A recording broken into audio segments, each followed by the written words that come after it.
આગળ વધીએ. વરુણ સર, આપની પસંદગી જાણી લઈએ, કયા સ્ટોક પર આજનો છે? તો આજે હું ફર્સ્ટ ટાઈમ એક લોંગ ટર્મ કોલ જનરેટ કરવા માંગીશ. સો ડેફિનેટલી હું ન્યૂઝ 18 નેટવર્ક જે છે ઇન્વેસ્ટમેન્ટ એન્ડ લિમિટેડ, જે રિલાયન્સની સબસિડરી છે અને એના એન્ટરટેનમેન્ટ બિઝનેસને લુક આફ્ટર કરે છે, એના ઉપર મારું ફોકસ રહેશે.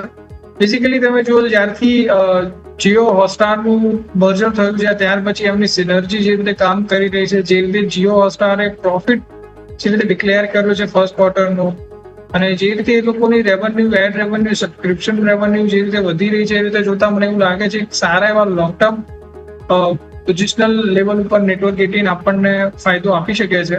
હાલ અરાઉન્ડ 57 પ્રાઇસ ચાલે છે.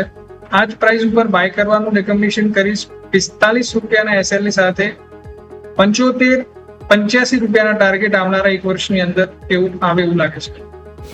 બિલકુલ. તો બંને સ્ટોક્સ ઉપર આપણે ખાસ કરીને ફોકસ કરીશું. યજ્ઞેશ સર અને વરુણ સર બંને તરફથી આપણને સ્ટોક સ્પેસિફિક એની સલાહ આપવામાં આવી છે, જેની ઉપર આપણા સૌ કોઈની નજર હોવી જોઈએ.